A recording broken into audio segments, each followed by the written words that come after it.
Écoutez, bonjour. Bonjour, messieurs les sénateurs, parce qu'il y a des sénateurs parmi vous. Il y a aussi 3 présidentes, dont 2 sont ici présentes, et puis Isabelle Héron qui est ici. Donc nous avons beaucoup de chance d'être accompagnés par des sommités. Et puis vous tous, évidemment, qui êtes très impliqués, tous les orateurs. Donc on est ravis de vous accueillir. J'ai l'honneur de vous accueillir pour ce 6e colloque Droit et santé des femmes, dont le sujet est un sujet qui est grave, comme vous le savez, qui est le problème de l'IVG dans le monde. Et il y a un certain nombre d'évolutions, finalement, dans beaucoup de pays, en Europe et à travers le monde. Et ça nous a semblé important de réaborder ce sujet aujourd'hui. Moi, j'aurai un rôle, donc je suis Henri Jean-Philippe, j'aurai un rôle de fil conducteur au cours de ce colloque. Et donc, je présenterai les intervenants les uns et les autres. À la sortie de cet hémicycle, il y a une boîte à idées dans laquelle vous pouvez ajouter des sujets, des idées de sujets de colloque. Bien que souvent on colle à l'actualité, l'année dernière on l'a fait sur l'Afghanistan, parce qu'il y avait une crise en Afghanistan, et malheureusement elle existe toujours. Mais si vous avez des idées, ou si vous avez des idées d'intervention humanitaire dans le domaine de la santé des femmes, eh bien on peut être là avec vous pour essayer d'explorer si on peut jouer un certain rôle dans ce contexte-là. Première intervention, celle du ministre de la Santé et de la Prévention, qui est Francis Braun. Et je dois dire qu'à chaque colloque, et on organise maintenant depuis 6 ans, et auparavant on organisait déjà au Sénat, au Palais du Luxembourg, il a eu la réactivité la plus importante. Et immédiatement, il nous a dit qu'il était là, qu'il trouvait que c'était un sujet très important. Et donc, vous allez l'écouter. Madame la Présidente, chère Noël Bessière, Mesdames, Messieurs, chers membres d'Action Santé Femmes, parmi les droits des femmes que nous n'avons jamais fini de défendre, le droit à la santé et à des soins adaptés pour toutes est absolument primordial. C'est la raison pour laquelle il est si important pour moi de m'engager et d'agir pour la santé des femmes, notamment pour leur santé sexuelle et ce que l'on appelle leurs droits reproductifs, au premier rang desquels l'interruption volontaire de grossesse, qui est un corollaire essentiel du droit fondamental à disposer de son corps. Un droit fondamental que nous ne pouvons évoquer sans mentionner le combat que mena la ministre Simone Veil pour la dépénalisation de l'IVG en 1975. Combat qu'elle mena avec un immense courage face à des pressions. Combat qu'elle remporta au terme de débats d'une violence rare. En tant que ministre de la Santé et de la Prévention, c'est avec fierté, mais aussi humilité, que je veux résolument m'inscrire dans son héritage. Vous aussi, en organisant cet événement et par votre engagement pour l'accès à un accompagnement gynécologique et obstétrique des femmes en difficulté, vous êtes ces dignes héritières et héritiers. Aujourd'hui, en France, près d'une femme sur 3 a recours à l'avortement au cours de sa vie. L'IVG est une réalité qui nous concerne toutes et tous. Toutes et tous concernés, mais pas forcément toujours égaux. Dans notre pays, les inégalités sociales, territoriales d'accès à la santé peuvent parfois mettre en péril l'effectivité de ce droit, pourtant reconnu comme une condition nécessaire à l'achèvement d'une égalité réelle entre les femmes et les hommes. Et bien sûr, au-delà de nos frontières, les remises en cause du droit à l'avortement dans le monde se sont multipliées.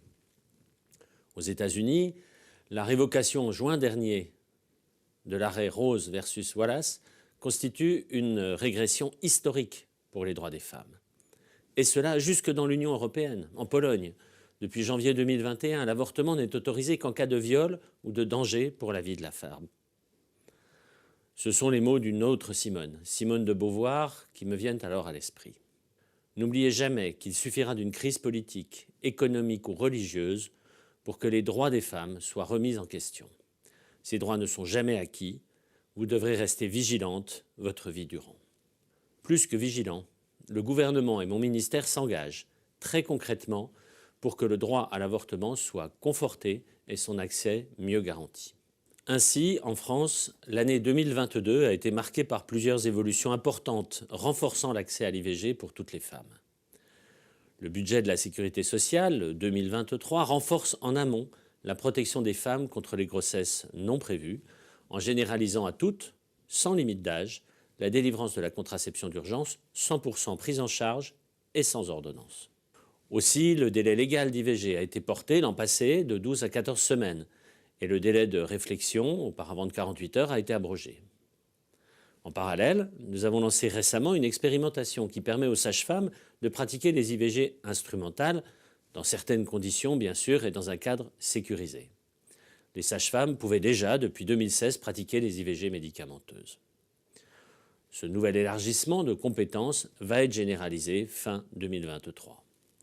Il renforcera très concrètement l'accès à l'IVG pour toutes, alors même que nous travaillons à son inscription dans la Constitution. Je souhaite de tout cœur que ces progrès de 2022 se poursuivent dans l'année qui s'ouvre et que la France continue d'être un pays moteur dans la promotion et l'avancement des droits des femmes à l'international. Et je sais combien, dans les missions que vous menez auprès des femmes autour du monde, vous êtes des ambassadeurs de ces valeurs. Tout comme votre action ne se limite pas à l'IVG, mon ambition pour la santé des femmes est plus large. Porter une véritable politique de santé des femmes est une de mes priorités dans le cadre de ma lutte contre toutes les facettes des inégalités de santé. En particulier, la prévention et le dépistage sont des briques essentielles à l'amélioration de la santé des femmes. Comme vous le savez, les papillomavirus sont liés à l'apparition de plusieurs cancers, pourtant largement évitables grâce à la vaccination. Les cancers du col de l'utérus, mais également les cancers ORL, anaux, vaginaux. Je vous redis donc mon intention d'accroître la vaccination contre les infections à papillomavirus humains pour les garçons et pour les filles, afin d'éradiquer ces cancers à terme. Aussi, les rendez-vous de prévention aux âges clés de la vie que nous avons mis en place seront l'occasion pour toutes les femmes de mieux prendre en charge leur santé, leur contraception, de se mettre à jour de leur vaccination et dépistage, ainsi que de parler ouvertement de leur ménopause. Nous travaillerons aussi dans les prochains mois à la déclinaison de nombreux chantiers spécifiques à la santé des femmes. Je pense par exemple à la stratégie de lutte contre l'endométriose ou encore à la prévention des risques cardiovasculaires chez les femmes. Mesdames, messieurs, c'est pour tout cela, si je ne peux malheureusement pas être physiquement présent, qu'il m'était très important de m'adresser à vous aujourd'hui. Héritiers et ambassadeurs, vous êtes en premier lieu des artisans de ce chantier collectif que sont les droits des femmes et le développement de la santé de celles-ci. Votre expérience, votre engagement sont précieux et essentiels. Alors, bravo pour ce travail que vous menez une fois encore. Merci et je vous souhaite un excellent colloque.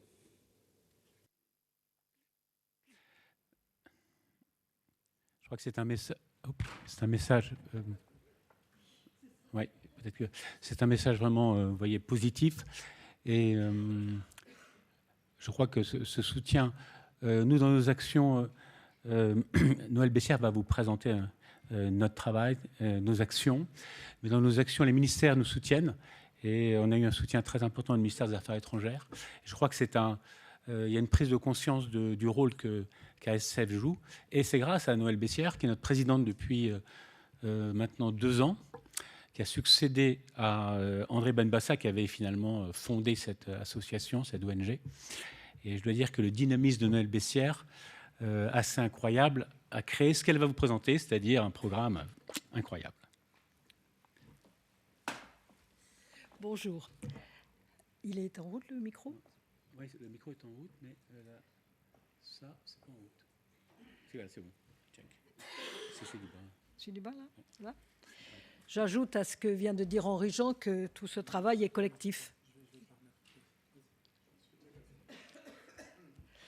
Donc je remercie Madame Michèle Meunier, sénatrice de Loire-Atlantique, pour son fidèle soutien. Les laboratoires Saint-Lab, sans qui ce colloque ne pourrait pas être organisé. L'agence de communication The Win One, qui nous épaule énormément. Et toute l'équipe d'ASF qui participe à notre action.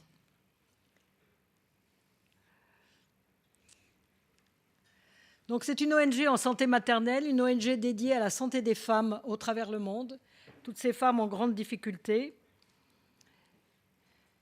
Et donc nous intervenons dans des missions de prévention, d'éducation, de formation, de soins et d'urgence, et dans la défense du droit des femmes, comme en témoigne ce colloque que nous faisons chaque année. Nous avons un conseil d'administration composé de 12 membres, Et nous avons 200 membres actifs, gynécologues obstétriciens, sages-femmes, puéricultrices, logisticiens, qui participent à nos missions. Donc nous avons 14 programmes dans 14 pays que je vais vous énumérer. Donc à Madagascar, c'est une mission en santé sexuelle et reproductive dans les écoles de l'ONG ABC Domino qui scolarise 3500 élèves, garçons et filles, dans le Grand Sud de l'île Rouge. Au Gabon, où nous envoyons des sages-femmes pour faire du compagnonnage en salle d'accouchement, soutenu par l'hôpital Albert Schweitzer à Lambaréné. Des missions de formation en santé périnéale au Cambodge. Au Tchad, ce sont des missions de compagnonnage pour la formation obstétricale et des missions de réparation des fistules obstétricales et des formations de formateurs des écoles de sages-femmes.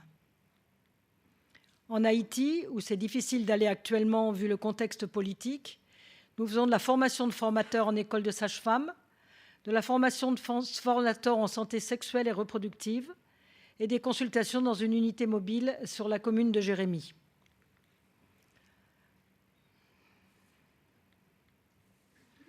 Au Népal, c'est un peu différent. C'est un compagnonnage pour épauler les consultations de gynécologie et d'obstétrique dans un dispensaire.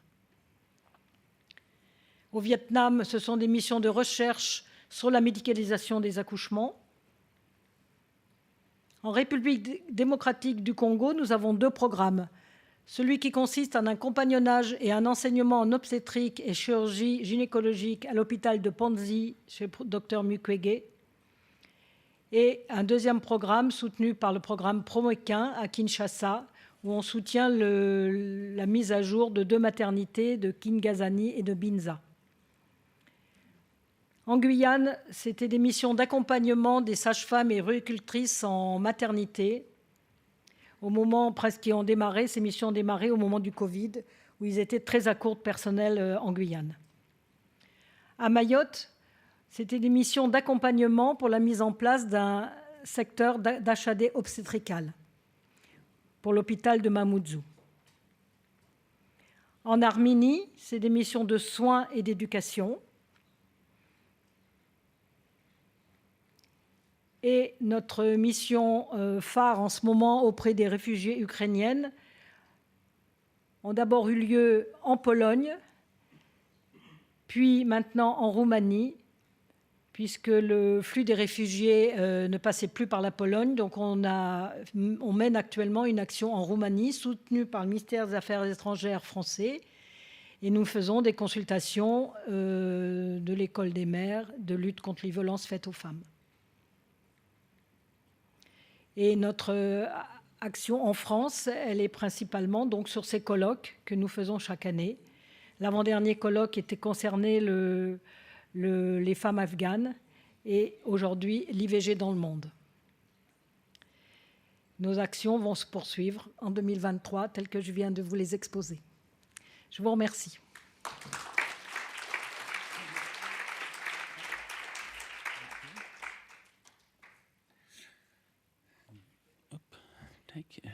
Donc, hop, ah non, hop. Ah oui, bon, bah, tant pis pour le diaporama. Donc, on a la chance aussi d'avoir Dr Joëlle Bellé-Chalard, qui est donc présidente du Collège des gynécologues obstétriciens français. Et je dois dire que nous, pour nos missions, on a besoin régulièrement de gynécologues, évidemment, parce qu'on a beaucoup de personnes qui partent en mission, maintenant aux alentours de, suivant les années, entre 50 et 100, voire 150 personnes qui partent en mission, et en parallèle des sages-femmes, bien sûr.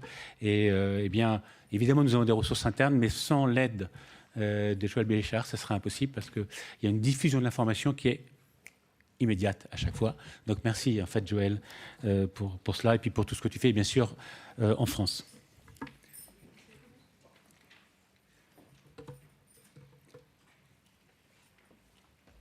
Moi, je ne peux que commencer par vous féliciter, tous les deux, toute l'association, et vous dire que le collège que je représente tient à manifester son engagement auprès de vous, auprès, bien sûr, de la défense de l'IVG, et à titre très personnel, moi, j'y suis très engagée, puisque, je vous raconte, parce que ça m'avait vraiment frappé, mon père a été nommé interne en 1952, donc c'était pas tout à fait récent en gynéco-obstétrique. Et j'avoue que j'ai toujours été, quand j'étais étudiante en médecine, frappée de ce que papa nous racontait sur ces femmes qui étaient en train de mourir, avec un policier devant la porte et dont il n'avait pas le droit de s'occuper vraiment.